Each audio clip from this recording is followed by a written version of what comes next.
Vous êtes-vous déjà arrêté pour réfléchir à la grandeur de la vie de Jésus? Ce qu'il a fait sur terre n'était pas simplement une série d'événements historiques lointains. Chaque pas, chaque parole, chaque miracle avait un but éternel.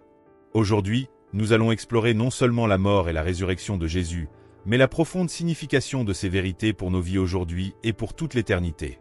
Et la chose la plus impressionnante, la promesse qu'il nous a laissée, celle qu'il reviendra pour établir son royaume et renouveler toute la création. Dans les moments de difficulté, d'affliction et de défi, il est facile de perdre de vue ce futur glorieux qui nous attend. Mais, lorsque nous fixons nos regards sur ce qui est à venir, l'espoir se renouvelle. Ce que Jésus a fait pour nous sur la croix n'était pas une fin, mais un nouveau commencement pour lui, pour l'humanité et pour toute la création. Partons ensemble pour mieux comprendre comment la vie, la mort, la résurrection et la promesse future de Jésus sont transformateurs et nous invitent à vivre différemment. Lorsque Jésus mourut sur la croix, il n'était pas simplement une victime de plus d'un système oppressif. La croix, qui, dans le contexte romain, était un instrument de honte et de souffrance, est devenue, dans les mains de Dieu, le symbole de la rédemption.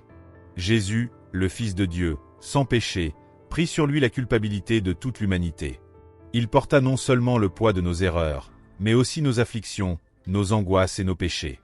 Là, sur la croix, il cria « Tout est accompli ». Jean 19h30. Cette phrase résonna à travers l'éternité. Ce n'était pas simplement la fin d'une souffrance physique, mais l'accomplissement d'un processus divin qui avait été planifié avant la fondation du monde. Jésus se livra par amour. Par amour pour vous, pour moi, pour tous ceux qui croient et confessent son nom. Chaque goutte de sang versé, chaque blessure, était un paiement nécessaire pour que nous puissions avoir accès à la vie éternelle. La grandeur du sacrifice de Jésus sur la croix ne réside pas seulement dans la souffrance physique, mais dans la profonde séparation de Dieu qu'il a vécue. Lui, le Fils de Dieu, est devenu péché pour nous, afin que, par sa mort, nous puissions être justifiés devant Dieu. 2 Corinthiens 5h21. La croix, donc, n'a pas été simplement une souffrance, mais un acte de victoire. Jésus a vaincu la mort et le péché, nous donnant une nouvelle chance, une nouvelle vie. Mais, comme tout dans la vie de Jésus, la croix n'a pas été la fin. Le matin du dimanche, le tombeau vide est devenu le plus grand symbole de victoire. La résurrection de Jésus n'est pas seulement une doctrine religieuse, mais la garantie que la mort n'a pas le dernier mot. Elle nous donne l'espoir que, tout comme il est ressuscité, nous serons aussi ressuscités. Jésus n'a pas seulement vaincu la mort dans son corps physique, mais il a détruit le pouvoir du péché et de la mort. En ressuscitant, il a validé toutes ses promesses et enseignements. Il a montré que la mort ne pouvait pas le retenir, et, plus important encore, qu'à travers lui, la mort ne peut pas retenir ceux qui le suivent. La résurrection n'est pas seulement un espoir futur, mais une réalité présente. Elle transforme notre manière de vivre, car nous savons que, grâce à la résurrection de Christ, nous avons la victoire sur nos peurs, nos angoisses et nos souffrances. Comme Paul l'écrivit dans 1 Corinthiens 15h55, « Où est, ô mort, ta victoire? Où est, ô mort, ton aiguillon ?» La mort ne peut plus nous effrayer, car elle a déjà été vaincue par Jésus. Après avoir vécu parmi nous pendant 40 jours, apparaissant à ses disciples et confirmant sa victoire, Jésus monta au ciel devant ses disciples. Cet événement n'est pas seulement la fin de sa présence physique, mais l'inauguration d'une nouvelle ère. Dans Actes 1h11, les anges parlent aux disciples. Ce Jésus, qui a été enlevé du milieu de vous dans le ciel, reviendra de la même manière que vous l'avez vu aller au ciel. L'ascension de Jésus nous assure de sa présence continue parmi nous, car, bien que physiquement absent, il est présent par le Saint-Esprit. L'ascension nous rappelle aussi que l'œuvre de Jésus n'est pas terminée. Il est à la droite de Dieu, intercédant pour nous, attendant le moment de revenir dans la gloire pour restaurer toute chose. Son ascension nous donne l'espoir que l'histoire ne se terminera pas dans le chaos ou la destruction, mais dans un renouvellement glorieux. La promesse de Jésus d'envoyer le Saint-Esprit a été accomplie le jour de la Pentecôte. Cet événement fut un moment décisif non seulement pour les disciples, mais pour toute l'Église.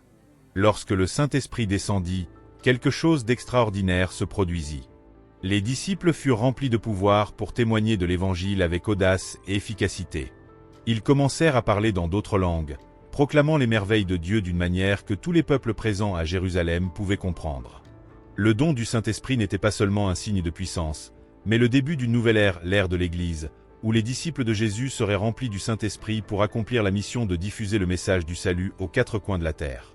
Mais le Saint-Esprit ne confère pas seulement des dons pour le ministère, il transforme aussi nos vies. Il nous donne la force de vivre la vie chrétienne, même au milieu de la persécution. L'Église primitive, marquée par la prière, la communion, la générosité et l'audace, nous sert de modèle. Ils étaient tellement remplis de l'Esprit que des signes et des prodiges accompagnaient la prédication de l'Évangile. Et malgré les persécutions et les adversités, l'Évangile se répandit comme un feu, atteignant des peuples de toutes les nations. Mais tout cela nous mène à un point crucial, la seconde venue du Christ. Jésus a promis qu'il reviendrait. Et cette promesse est plus qu'une simple attente, elle est la base de notre espérance chrétienne. La seconde venue du Christ marquera la fin de l'histoire telle que nous la connaissons. Ce sera le moment où il viendra juger les vivants et les morts, séparant les justes des méchants. Matthieu 25, 31-46. Pour ceux qui croient en lui, ce sera un jour de victoire et de récompense éternelle. Pour ceux qui ont rejeté son appel, ce sera un jour de jugement et de responsabilité. Cette venue sera soudaine, comme au jour de Noé, lorsque les gens menaient leur vie normalement jusqu'à ce que le jugement de Dieu vienne soudainement. Matthieu 24, 37-39. C'est pourquoi nous devons toujours être prêts, vivre avec la perspective que Christ pourrait revenir à tout moment. Et en même temps, cette venue apportera le renouvellement de toutes choses. La promesse du nouveau ciel et de la nouvelle terre, comme décrite dans Apocalypse 21, est l'accomplissement du plan rédempteur de Dieu. Là où il y avait autrefois la douleur, la souffrance et la mort, il y aura la vie, la paix et la joie éternelle. L'apôtre Jean, dans Apocalypse 21, nous donne une vision impressionnante de ce futur glorieux. Je vis un nouveau ciel et une nouvelle terre, car le premier ciel et la première terre avaient disparu. Ce nouveau ciel et cette nouvelle terre représentent la complète rénovation de la création, libre du péché, de la douleur et de la corruption. Dieu fera toutes choses nouvelles, et son tabernacle sera avec les hommes. La relation restaurée avec Dieu sera le plus grand bien, où il n'y aura plus de mort, ni de deuil, ni de cris, ni de douleur. Dans cette nouvelle réalité, Jésus sera au centre, et il sera adoré par tous. Apocalypse 22, 3-4 dit, « Il n'y aura plus de malédiction. Le trône de Dieu et de l'agneau sera dans la ville, et ses serviteurs le serviront. Ils verront sa face. La présence de Dieu sera notre joie éternelle. Chaque souffrance que nous endurons ici sera infiniment surpassée par la gloire qui nous sera révélée. Encore plus profondément, la promesse du nouveau ciel et de la nouvelle terre révèle le plan final de Dieu, non seulement pour l'humanité, mais pour toute la création. L'apôtre Paul nous rappelle que toute la création soupire et souffre les douleurs de l'enfantement jusqu'à maintenant. Romains 8h22. La création, affectée par le péché, attend sa restauration. Lorsque Christ reviendra, non seulement nous, en tant qu'êtres humains, serons transformés, mais toute la création sera restaurée dans sa gloire originelle. Ce n'est pas un futur vague ou lointain, mais une réalité qui commence à être vécue maintenant, à mesure que nous vivons à la lumière de cette promesse. En réfléchissant à la vie de Jésus, sa mort, sa résurrection, son ascension et sa promesse future, nous sommes appelés à vivre avec l'éternité en tête. La réalité du nouveau ciel et de la nouvelle terre n'est pas quelque chose que nous devons attendre passivement, mais un espoir vivant qui nous façonne et nous transforme chaque jour de notre vie. Nous sommes appelés à vivre avec courage, but et passion, sachant que le meilleur est à venir. Si vous ne connaissez pas encore Jésus, ou si vous n'avez pas encore donné votre vie à lui, c'est le moment. Ne laissez pas à demain la décision la plus importante de votre vie. Christ offre le pardon, l'espoir et la vie éternelle. Si vous suivez déjà Christ, que cette promesse d'un futur glorieux vous encourage à vivre avec plus de ferveur, plus de passion et plus d'amour. Et rappelez-vous, il reviendra.